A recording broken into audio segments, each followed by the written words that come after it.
Okay, so I figured it was about time I made a guide on skipping Ohm's melee attack cycles.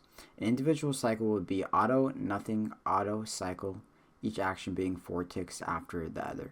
The types of cycles are crystal spikes, lightning, teleports, and healing on last phase in order. A set of cycles is crystal spikes, lightning, teleports, repeat, being 12 actions or 16 actions if last phase because of healing. In this clip, I'm dodging the autos, not the cycles. This is just an example to show what the cycles are.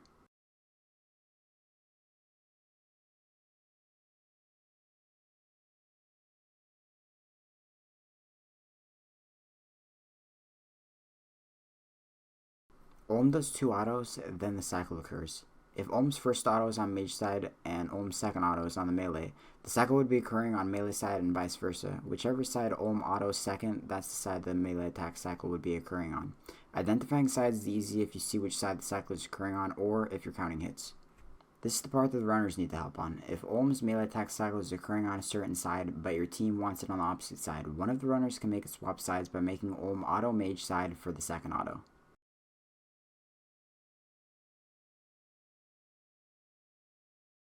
If the majority of the team is on Ohm's melee side, you can make it swap sides by making Ohm auto melee side for the second auto.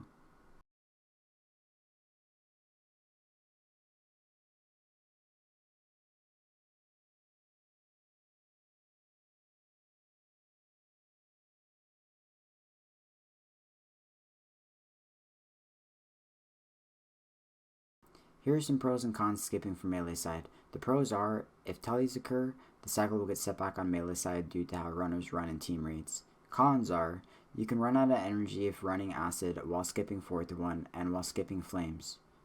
Another con is, if you hit 2 zeros in a row on melee hand, the head will automatically go back to the middle unless you're on square 4 on melee hand. To start the run on the correct tick, you can wait for Ohm's auto and run to Mage side right as it hits. Also, you can run to Mage side where the runners stand, and right when the head turns, you can attack melee hand. You can avoid Flamewall by hitting your third hit on the third square of melee hand, then your fourth hit on thumb before skipping.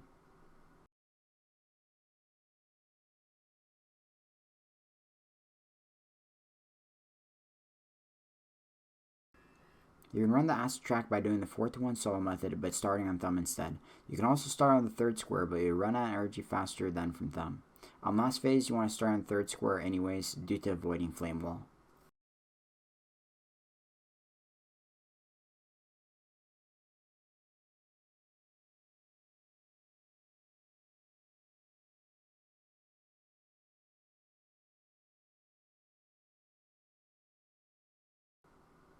Shout out to Catrius for letting me use these clips of him running acid for my stream. One of them shows him starting from the thumb, and the other shows him starting from the third square.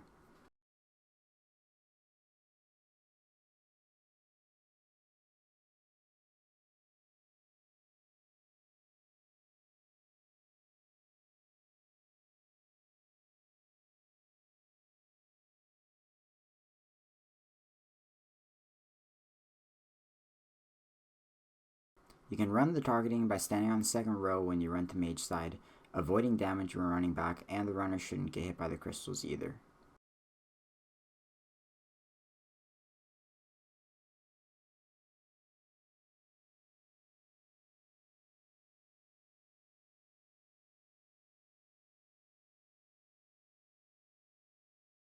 Here are some pros and cons to skipping for Mage side. The pros are not missing hits when setting up to skip cycles for Mage side, and not running out of energy. The cons are, if tellies occur, the cycle gets set back on Mage side due to how runners run in team raids. On entrance, the cycle is usually occurring on melee side unless there's a weird entrance. It is best to skip on the third row or the fifth row so you don't spread anything to the runners. It is the same 2 columns that the runners run in between.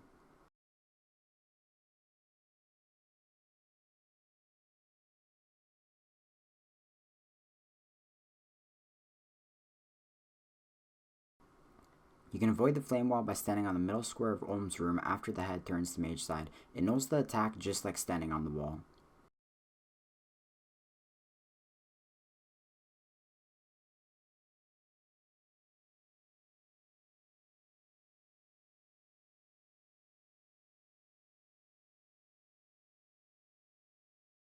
You can run and walk Astral Track by doing something similar to the video. Keep in mind this isn't the perfect run, just needed an example for the video.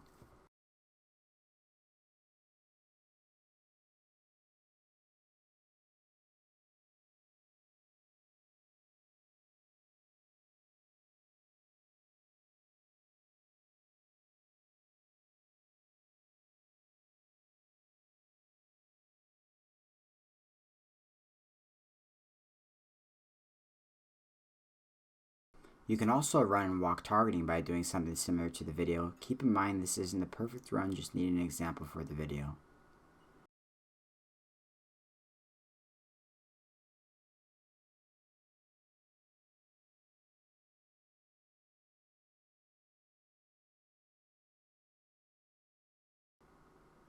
Hopefully this guide helps you and your team understand melee attack cycles and helps you save some DPS and or damage taken during your ulms.